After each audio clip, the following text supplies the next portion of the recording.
Hi everyone, welcome back to my channel. In today's video, I'm going to talk about one of the best things that you can do in order to improve your Section 3 score. By incorporating this one thing, I was able to improve my science score from a 52 to an 81 in between sittings.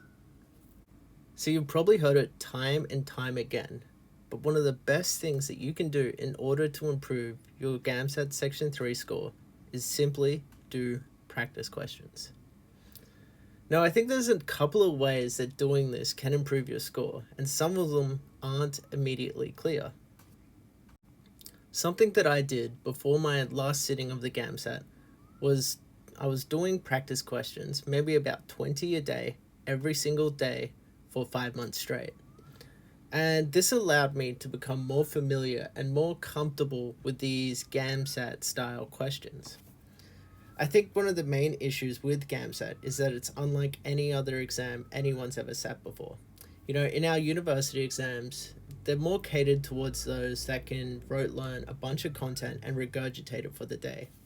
But the Gamsat is completely different. You know, in theory, they're giving you all the information that you need in order to answer that question. You just have to determine what that information is and how to use it correctly to find the answer. So by doing practice questions every single day, you'll become more familiar with this style of practice questions or with this style of questions. I think one of the main issues with the Gamsat is that there's no set curriculum of what to study. You're not told when to study, how to study, and what to study. All you're told is that on a particular date, you have to be at this certain Gamsat testing center. So by doing practice questions every day, it allows you to focus what you should and shouldn't study. You know, by continuously seeing Day Zelda reactions, for example, you'll get the general idea that Day Zelda is a high yield question, something that is quite routinely tested and something that you should definitely know. So by doing practice questions daily, you'll be focusing on the areas that you should be studying and getting the most bang for your buck in terms of how much study you put in.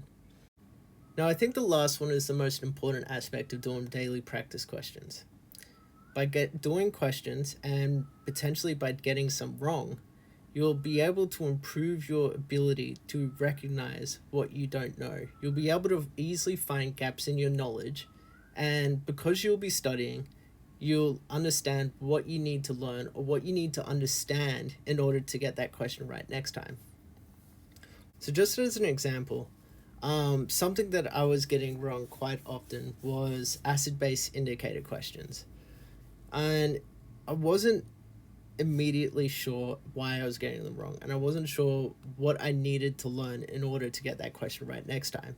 But by digging deeper, I came to the conclusion, I finally came to the understanding that the Henderson-Hasselbalch equation allows you to determine what color an indicator would be in a given solution. So I guess the thing here is that I knew there was something that I didn't know that would allow me to answer this question. I just had to find it. And lo and behold, the Henderson-Hasselbalch is the thing that I needed to learn in order to get that question right next time. So I think this is a translatable skill for the Gamsat exam. They're giving you a question that you've never seen before. No matter how much practice questions you've done in the Gamsat exam, all the questions will be unique in their own way. So you're presented with a question that at first you don't know how to answer. However, after reading the question, and if you've done many practice questions before that, you'll be able to easily identify what you need to know in order to get that question right. Again, I think this becomes much easier if you've done practice questions before and you're able to easily determine gaps in your knowledge and things that you require and things that you need to know in order to get a question right. There's an easy 3-step method to this. Every single day, do practice questions. I was doing about 20 practice questions a day for about 5 months. So just do practice questions and then mark them. Now, the trick here is that if you don't understand a question and you got it right just by chance, or it was a 50-50 shot, still mark it wrong. And then determine what you need to learn in order to get that question right next time. If it's acid-base stuff, learn log laws and determine how you can use those log laws to get acid-base questions right.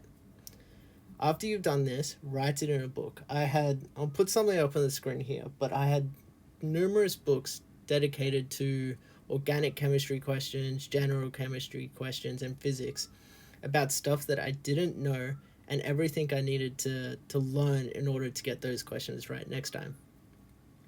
From there, just rinse and repeat.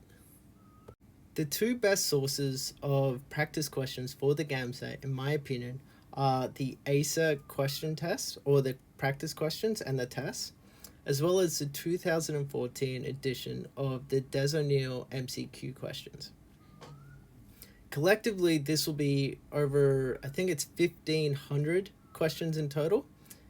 And I think these are the only two resources you should use for your practice questions for the Gamsat. I think that outside of this, there's just nothing as high of a quality as these two sources that, replicate Gamsat style questions. Now, something that I did was I was doing a lot of retesting. So, for example, I set the ASA practice test in January, and then I resat it again at the start of March. And this allowed me to determine whether or not I actually learned different concepts required for the questions and whether or not I actually remembered it. That's the end of this video. I really do hope that it's helped and just gives you some direction on how to study for the exam. If there's any questions that you have and you want me to go into further detail about the things that I did for the exam and how we went about studying it, just in a bit more detail, just comment down below or message me on Reddit or Facebook. Yeah, that's all for now. If you liked the video, please like and subscribe, and I'll catch you in the next video.